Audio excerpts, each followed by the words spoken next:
eres bueno en todo tiempo,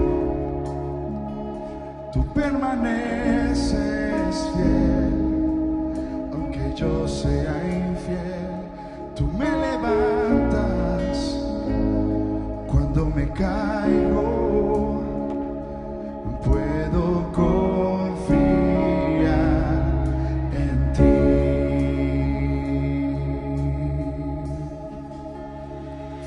Tú eres bueno en todo tiempo, tú permaneces fiel, aunque yo sea infiel, tú me levantas cuando me caigo, puedo confiar en ti.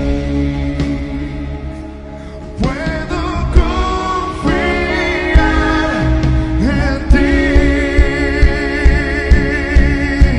Solo tú eres fiel, en ti confiaré.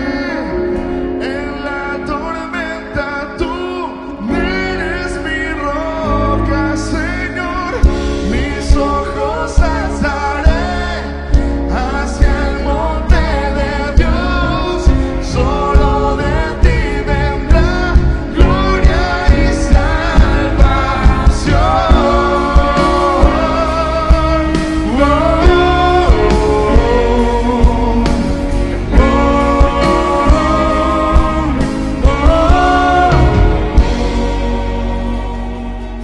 Tú eres bueno en todo tiempo, tú permaneces fiel, aunque yo sea infiel, tú me levantas cuando me caigo, puedo confiar en ti, puedo confiar, puedo en ti. Solo tú eres fiel, en ti confiaré. En la tormenta tú eres mi roca, Señor. Mis ojos alzaré hacia el monte de Dios. Solo de ti vendrá gloria y salvación.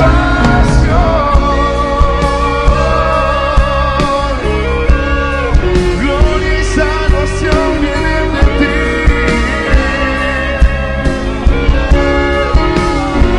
Alzaré mis ojos a los montes, de donde viene mi socorro.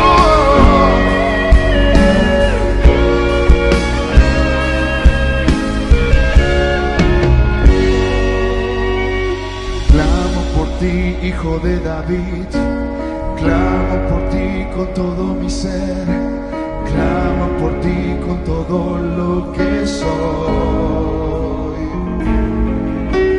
Clamo por ti, Hijo de David, clamo por ti con todo mi ser, clamo por ti con todo lo que soy. Levantamos nuestras manos y decimos: clamo por ti, Hijo de David, clamo por ti con todo mi ser, clamo por ti con todo lo que soy, con todo, clamo por ti, Hijo de David, clamo por ti con todo mi ser, clamo por ti con todo lo que soy. Fuerte. Clamo por ti, Hijo de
tal, familia? Es para mí un placer y un gozo saludarles de nuevo. ¿Qué tal si tomas la mano del que está a tu lado y oramos un momento para que el Señor hable a nuestro corazón y hable a nuestra mente? Oramos. Padre, en el nombre de Jesús te doy gracias por este tiempo hermoso que estamos en familia. Padre, te pedimos que tú envíes tu luz y tu verdad, y que tu Espíritu Santo nos convenza de tu palabra y que pueda renovar y reformar nuestra vida, Señor. En el nombre de Jesús te damos gracias, Señor, que nuestro corazón y nuestra mente estén abiertos para recibir la verdad del Evangelio. En el nombre de Jesús, amén y amén. Recuerda que estamos en nuestra tercera clase Caminando con Jesús. Hacemos un pequeño recuento. La primera clase fue la predestinación, la segunda clase fue el llamado, y ahorita vamos a estudiar la tercera clase, que es la justificación. Recordemos el texto base de esta serie, que es Romanos capítulo 8, verso 30. A los que predestinó, a estos también llamó, y a los que llamó, a estos también justificó, y a los que justificó, a estos también glorificó. Hoy estamos viendo la parte de la justificación. Recuerda que a lo largo de nuestra vida cristiana tendremos situaciones que no van a estar muy acorde a lo que la Escritura nos dice, sino que no vamos a ver con nuestros ojos físicos el respaldo de Dios, no vamos a ver con nuestros ojos físicos la presencia de Dios, no vamos a ver con nuestros ojos físicos el ámbito espiritual en el que estamos, pero siempre tenemos que regirnos no por lo que nuestros ojos, nuestros oídos o nuestros sentidos nos dicen, sino tenemos que regirnos por la verdad de la palabra, la verdad de la Escritura. La palabra de Dios es verdad y podemos confiar 100% en ella, ¿verdad? ¿Qué tal si vamos ahora a Romanos capítulo 5 e iniciamos esta clase? Romanos capítulo 5 dice de la siguiente manera: por tanto, habiendo sido declarados justos por la fe, tenemos paz ante Dios mediante nuestro Señor Jesucristo, por medio de quien hemos obtenido derecho de entrada a esta gracia en la cual estamos firmes, y nos gloriamos en la esperanza de la gloria de Dios. Hasta ahí. Romanos 5:1 dice que tú y yo hemos sido y tenemos entrada por la fe a esta gracia. ¿A qué gracia? Al ser justificados delante de Dios. Pero la palabra justificado, ¿qué es? ¿Qué es ser justificado, verdad? La justificación, según el diccionario, dice acción de justificar o justificarse. ¿Y qué es justificar? Es declarar justo o inocente al que antes era culpable de delito o de cargo. Antes, para entender bien este concepto, porque seguramente la mayoría de los que escuchen esto nunca han estado en alguna especie de litigio o alguna especie de cargo, nunca se le ha imputado un cargo legal, ¿verdad? Es un poquito complicado que la mayoría, pero tal vez algunos sí. Pero debes de saber que todas las personas que son culpables, no hay manera de que se pueda quitarles ese delito, a no ser que haya pruebas de lo contrario, ¿verdad? Sin embargo, nuestro Dios, a pesar de que todas las evidencias señalan de que tú y yo somos culpables, Dios decide a ti y a mí declararnos justos. Dios decide a ti y a mí declararnos justificados, ¿verdad? Ahora, para entender la justificación bien, es necesario entender primero la condición moral y espiritual en la que el hombre se encuentra desde el momento de su nacimiento, y a la vez es necesario conocer la ley de Dios. Es importante para que alguien pueda apreciar y entender en su magnitud la justificación, el regalo que Dios nos da de justificarnos. Es importante primero entender el estado moral y espiritual y en bancarrota en la cual el hombre se encuentra, ¿verdad? Aquí escribí algunos de los aspectos que pueden describir el estado espiritual y moral en el que el hombre se encuentra sin Dios, ¿verdad? El punto número 1 es: todos los hombres hemos sido constituidos pecadores, incluso desde antes de nuestro nacimiento. Nacemos bajo una condición de pecado y con una muy marcada inclinación a huir de la santidad y de la genuina comunión con Dios. Ve conmigo por favor a Romanos capítulo 3, desde el verso 10. Dice de la siguiente manera: como está escrito, no hay justo ni aun uno, no hay quien entienda, no hay quien busque a Dios.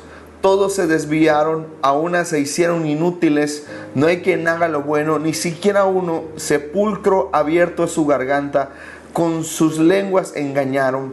Veneno de áspides hay bajo sus labios, su boca está llena de maldad y de amargura. Veloces son sus pies para derramar sangre. Destrucción y miseria hay en sus caminos. No conocieron camino de paz, no hay temor de Dios delante de sus ojos. Romanos capítulo 3, del verso 10 al verso 18, describe la condición, la perspectiva de Dios para con el hombre sin Cristo Jesús. Todas las personas hemos estado y encajamos perfectamente bien en algún tiempo de nuestra vida en esta descripción que nos da Romanos 3, de 10 al 18. Éramos personas que no buscábamos a Dios, éramos personas que estábamos separados de Dios, y el fruto de eso lo describe todo ese pasaje que acabamos de leer. Tú y yo éramos personas que hemos sido constituidos pecadores. ¿Qué significa esto de ser constituidos pecadores? Significa que tú y yo no pecamos y nos convertimos en pecadores. No, sino porque éramos y nacimos bajo una condición de pecado, es que pecamos. Es como el ejemplo que a veces pongo: un perro no ladra y se convierte en perro, sino porque es perro, es que ladra, ¿verdad? Un gato no maulla para convertirse en gato, sino un gato maulla porque es gato. Así éramos tú y yo. Nosotros nacemos bajo una condición de pecado, y tarde o temprano en nuestra vida manifestaremos esa condición de pecado. Incluso los niños ya desde muy pequeñitos, ellos ya empiezan a manifestar la naturaleza y la condición en la que están, ¿verdad? Nadie les enseña a mentir, nadie les enseña a ser egoístas, nadie les enseña, ¿verdad?, a corromperse, sino que es una naturaleza que ya está en ellos y ya está en cada ser humano, ¿verdad? Esa es la condición del ser humano. Segundo punto: no hay manera de que el hombre por esfuerzo y voluntad propia logre cambiar de estado y de condición, ya que ha sido entregado a esa condición desde antes de nacer. Es decir, no existe la posibilidad de que un hombre nacido según Adán no peque nunca. Vamos a Isaías capítulo 1, en el verso 5. Dice de la siguiente manera: ¿dónde seguiros hiriendo si os seguís rebelando? Toda la cabeza está enferma y el corazón agotado, ¿verdad? Desde la planta del pie hasta la cabeza no hay nada sano, solo llaga, contusión y heridas supurantes, no drenadas, ni vendadas, ni aliviadas con ungüento, ¿verdad? Esa es la visión de Dios para con la vida del hombre sin Cristo. Toda cabeza, desde la coronilla hasta la planta del pie, es podrida llaga, dice otra versión.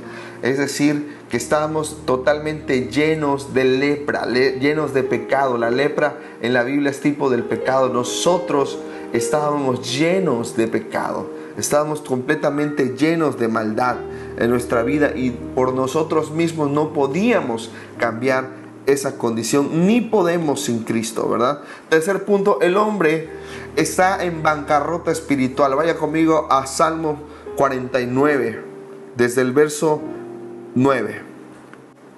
Dice: para que viva eternamente, desde el verso 7 dice: ninguno de ellos podrá en ningún modo redimir al hermano, ni pagar a Elohim su rescate, porque la redención de su alma es de tan alto precio que no se logrará jamás, para que viva eternamente y jamás vea corrupción.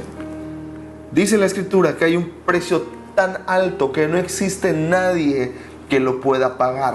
No hay nadie que pueda pagar a Dios la redención del hombre.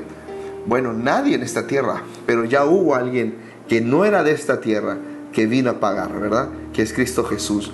Pero el punto aquí que estamos leyendo es que no existe la posibilidad de que alguien pueda pagar por el otro. Ni siquiera por mucho que ames a tus hijos, tú no eres capaz de pagar por los pecados de tus hijos. El único que lo puede hacer es Jesucristo, y gloria a Dios porque Él lo ha hecho hace más de 2000 años, ¿verdad? El cuarto punto, el hombre es esclavo del pecado. Vamos a Juan capítulo 8, verso 34. Dice: el que hace pecado, esclavo es del pecado, ¿verdad? Aquí vemos 4 puntos básicos, ¿verdad? Y que pueden describirnos la condición en la que el hombre está sin Cristo. Hay una condición de pecado, de separación de Dios, de amargura, ¿verdad? De esclavitud y de bancarrota espiritual.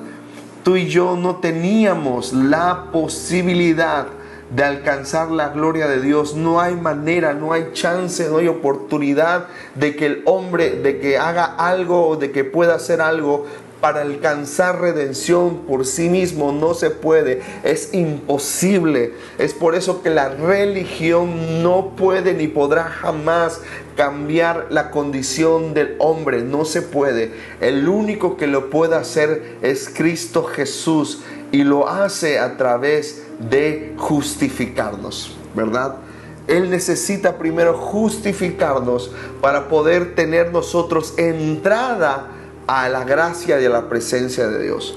No hay manera de que tú y yo podamos entrar por nuestros méritos. No hay manera de que tú y yo podamos acceder a la gracia de Dios sin antes ser justificados, ¿verdad? Necesitamos ser justificados para tener entrada gratuita a la gracia de Dios.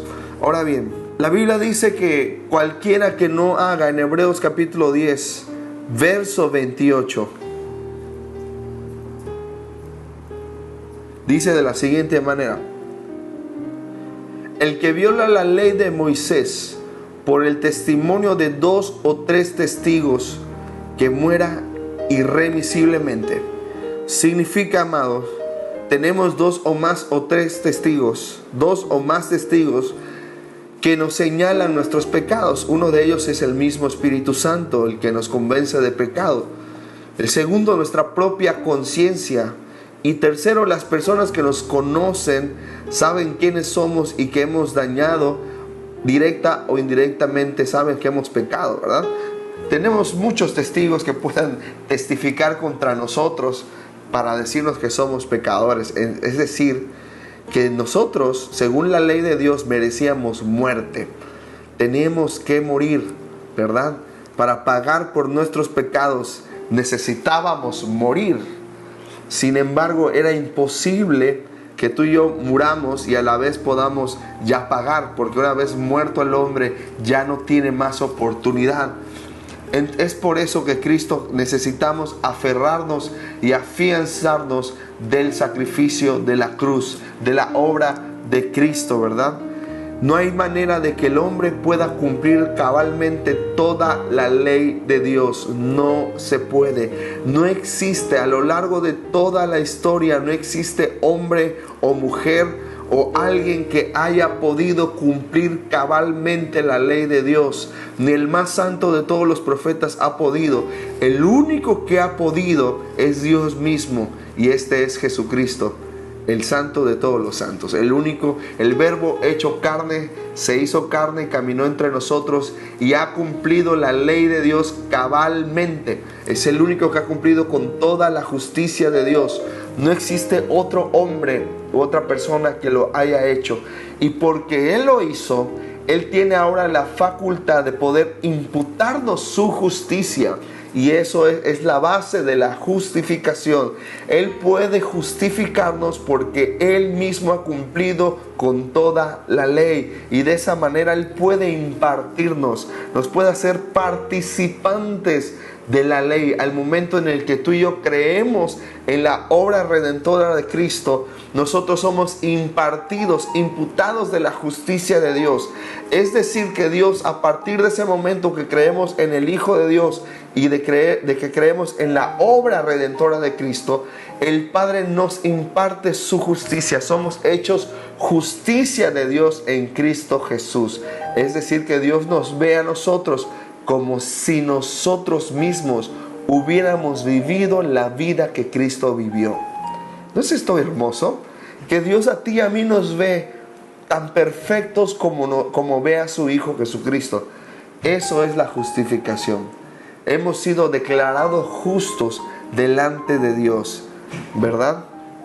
Como está escrito en el Salmo 32, de la siguiente manera: cuán bienaventurado es aquel cuya transgresión ha sido quitada y cubierto su pecado.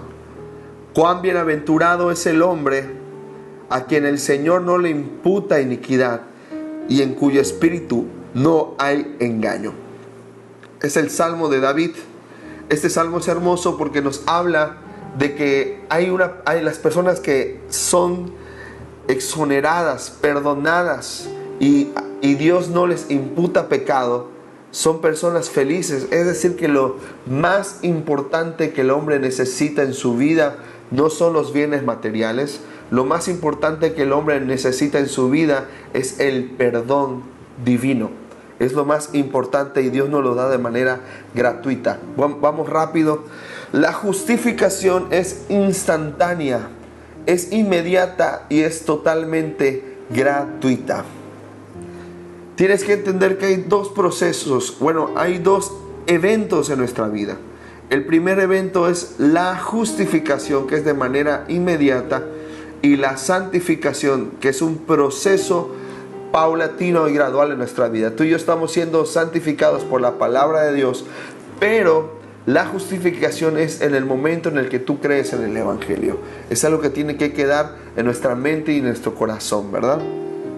A lo largo de nuestra vida cristiana, tú y yo vamos a experimentar culpa. Tú y yo vamos a experimentar un espíritu de culpabilidad, y aún nuestra propia conciencia podría acusarnos de pecados que hemos cometido o que estamos cometiendo, ¿verdad? Y entonces el Espíritu Santo nos va a redarguir de pecado siempre. Él está ahí para redarguirnos, para hacernos volver al camino. Pero también hay un espíritu de culpa que, lejos de acercarnos a Dios, querrá alejarnos de Dios, ¿verdad? La mayor amenaza para el Evangelio es este pensamiento religioso. Es un pensamiento de culpa. El pensamiento religioso no puede soportar que Dios perdona pecados y justifica al hombre solo por tener fe, e intentará añadir a la obra de Cristo poco a poco obras, ritos y costumbres que aparentarán provenir de la ley de Dios y hasta con un tinte bíblico, pero que tiene el objetivo de manipular y controlar a través de ello. El pensamiento religioso, el espíritu religioso no puede soportar gente libre. El espíritu religioso no puede soportar gente redimida y que cree en la justificación de Dios solo por la fe. No lo puede soportar. Para un religioso, para un legalista, no puede soportar que una persona se sienta libre y se sienta justificada por Dios sin obras. Es para el legalista es como el envidioso que dice, pues cómo se siente tan libre, tan perdonado, y yo que soy una persona que me purifico siempre, que me guardo siempre de las cosas, ¿verdad?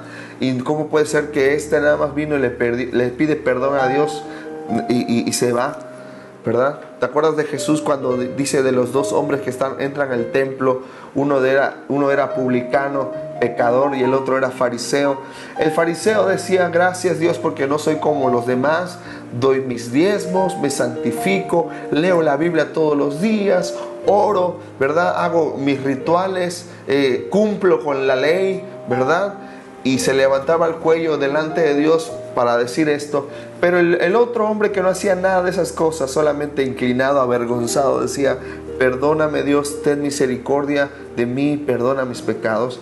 Y Jesús preguntaba a sus discípulos, ¿quién de estos saldrá más justificado? Dios no anhela de ti que seas una persona religiosa. Dios quiere que le creas, que creas en su obra redentora, ¿verdad? Esto mismo pasó con los Gálatas.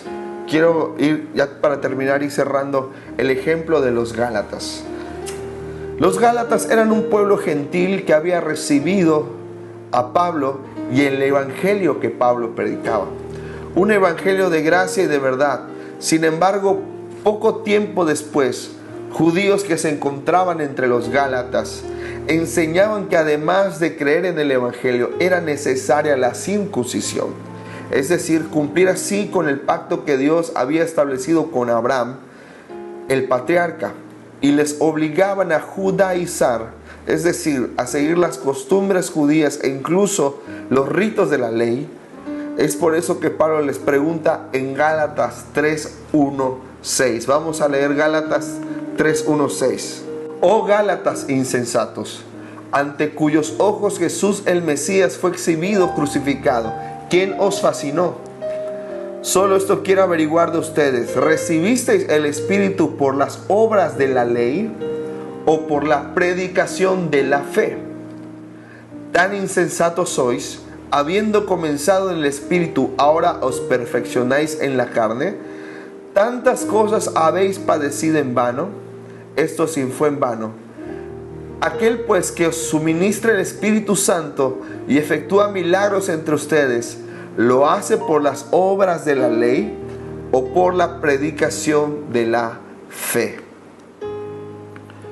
El apóstol Pedro, si tú sigues leyendo todo el libro de las cartas a los Gálatas, te das cuenta que Pedro, el apóstol Pedro, aquel testigo ocular de la manifestación del Verbo, camina con Jesús, es impartido por Jesús, el Espíritu Santo estaba sobre él.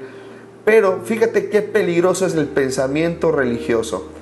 Se había estado juntando con algunos de los judíos, algunos de los de la circuncisión, y él fue infectado del pensamiento religioso. Y igual Bernabé, quien era por alguna manera el mentor de Pablo, uno de los primeros mentores de Pablo, Bernabé, fue arrastrado a esa hipocresía. ¿Qué hipocresía? El empezar a judaizar y hacer que la iglesia también judaizara. Es decir, que siguiera las costumbres de los judíos y algunos de los ritos de la ley, uno de ellos la circuncisión. De manera que, hermanos, el evangelio en ese momento estaba peligrando en la vida de los Gálatas. ¿Por qué? Porque estaban quitando de en medio el fundamento, que es el sacrificio de Cristo, más que suficiente para la redención del hombre. Lo estaban desplazando, lo estaban haciendo a un lado para poder seguir implementando la cultura y las costumbres de los judíos. Ellos creían que por llevar la ley y llevar la Torá, ¿verdad?, eran justificados. Y Pablo termina diciéndoles que ningún hombre sería justificado por las obras de la ley. Es por eso que Pablo reprende tan enérgicamente a Pedro, de que el hombre no puede ser justificado por las obras de la ley. Bueno, ¿cómo puedo yo aplicar esto a mi contexto, a mi vida actual, verdad? Tú tienes que saber que el espíritu religioso siempre evoluciona, de tal manera va a encontrar la manera. Satanás siempre encontrará una manera de sabotearnos. Satanás siempre encontrará una manera, si lo dejamos, de infiltrar este pensamiento religioso de distintas maneras. Claro, para ti, para mí, el circuncidarnos lo pensaríamos, ¿verdad? Pero hay otras doctrinas, hay otros pensamientos que se infiltran a las congregaciones, ¿verdad? Que se infiltran a la iglesia, y es Satanás, es directamente de Satanás que vienen estos pensamientos que parecen bíblicos, que parecen correctos, parecen que vienen de la palabra, incluso usan la palabra, pero no son de Dios. Y siempre tendrán el objetivo de manipular y de controlar, ¿verdad? Satanás siempre querrá sabotear nuestra identidad como hijos de Dios, con pensamientos como: si eres hijo de Dios, haz esto; si eres hijo de Dios, haz lo otro. No que eres hijo de Dios. Si fueras hijo de Dios, no harías esto. Si fueras hijo de Dios, harías esto otro, ¿verdad? Y siempre poniendo estos pensamientos, poniendo en tela de juicio nuestra identidad como hijos de Dios. Esa es la intención de Satanás siempre. Ahora, la intención de Dios es que caminemos seguros de que somos sus hijos, ¿verdad? Con una seguridad. Imagínate un hijo que no está seguro de que es hijo de su papá. Mira qué frustración, mira qué rechazo, mira qué complejos tendría ese niño, ¿verdad? Dios no quiere que vivamos bajo ese espíritu. Dios quiere que vivamos con la certeza y con la seguridad siempre de que somos hijos, a pesar de que hemos pecado. A pesar de que después de haber recibido el Evangelio, a pesar de que después de haber recibido la verdad, tal vez pequemos, tal vez caigamos, pero no importa. Dios dice, aunque caigas, siempre serás mi hijo. Dios te escogió a ti desde antes de la fundación del mundo y te predestinó sabiendo todas y cada una de las caídas que habríamos de tener. Dios, hermano, estoy terminando ya, sabe que vamos a fallarle. Él sabe que vamos a pecar, sabe cuántas veces, sabe cómo lo haremos y sabe cuándo lo haremos. Sin embargo, Él se ha provisto de un sumo sacerdote que puede compadecerse de nosotros y declararnos siempre justos, aun siendo imperfectos. Si Dios te eligió desde antes de que el mundo fuera, ¿tus errores serán suficientes para hacer cambiar de opinión a Dios? ¿Será suficiente los errores que cometas en esta vida para cambiar la elección eterna de Dios? ¿Podrán más tus acciones el hacer que Dios desde la eternidad cambie la elección que hizo para contigo? De ninguna manera.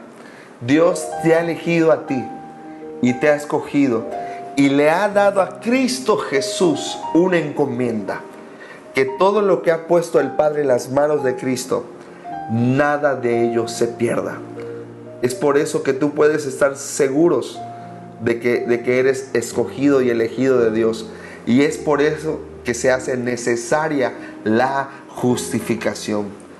Claro, para ti y para mí se hace muy fácil que Dios nos declare justos, pero hubo un precio que se pagó para que eso pueda ocurrir, y es que Jesús tuvo que morir en la cruz, tuvo que pagar el precio, tuvo que pagar el coste de tu vida y de mi vida, que según el salmo que leímos hace unos momentos, era de alto precio. No había manera de que se pagara a Dios ese precio, solamente que Jesucristo muriera en la cruz, y eso ocurrió hace más de 2000 años.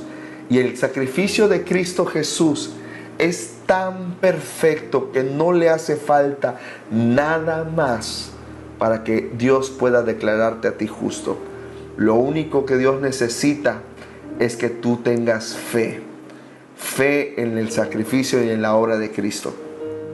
Eso es más que suficiente.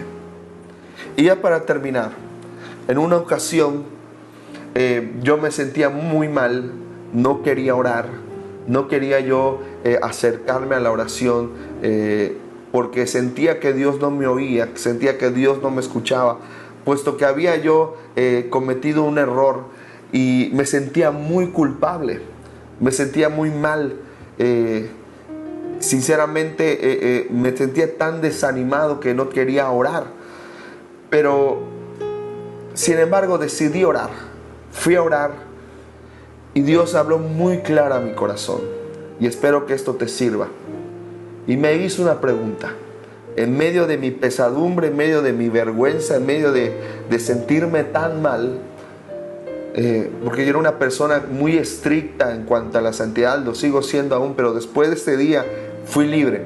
Y Dios me hizo esta pregunta, me dijo: ¿desde cuánto tú eres digno de entrar a mi presencia?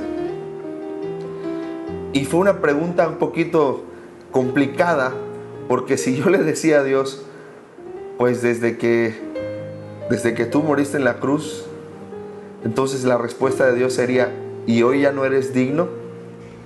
Pero si yo le decía desde que me arrepentí, entonces Él me iba a decir: entonces ¿por qué no te arrepientes? Entonces la respuesta de Dios fue: tú no eras digno, ni hoy eres digno, ni nunca serás digno por tus fuerzas. Tú eras digno, tú eres digno, y tú siempre serás digno por la obra de mi Hijo en la cruz. Eso rompió todo espíritu de culpa, todo espíritu religioso en mi vida, y desde ese momento soy libre de toda culpa y me siento justificado, no por mis obras, sino por la obra redentora de Cristo Jesús. Así que cuando el diablo venga a engañarte, él te va a decir, no eres digno. Él te va a decir, nunca vas a ser perfecto.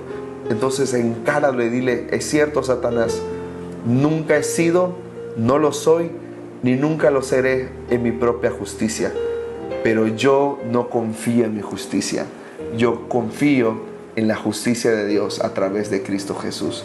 Y eso tiene que ser más que suficiente para hacer huir a las tinieblas de tu vida. No confíes nunca en tus fuerzas. Nunca serás digno por todo lo que tú podrías hacer. Nunca vas a ser digno por todas las cosas buenas que hayas logrado, que hayas aprendido de la Biblia o del caminar cristiano. Nunca serás lo suficientemente digno, jamás. Pero si aún hoy estás en algún tipo de pecado, en algún tipo de situación, si tú confiesas ese pecado y te apartas y confías en la obra de Cristo, serás lo suficientemente digno para siempre permanecer en la presencia de Dios. Eso es todo por el día de hoy. Recuérdale a tu familia que eres justificado y nunca uses algún error de tu familiar para recordarle su pasado. Siempre piensa como Dios, que Dios lo ha limpiado y que Dios lo ha justificado. Que Dios te bendiga.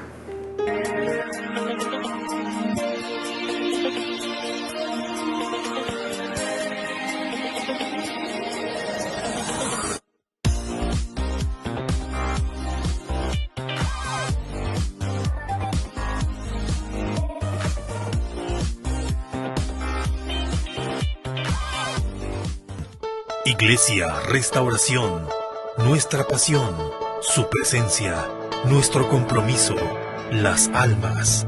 Traemos para ti los avisos más importantes del mes de junio. Iglesia Restauración te invita a participar en su presencia en casa. Nuestro tema durante este mes de junio será Caminando con Jesús, impartido por el profeta Ricardo Silva. Participa.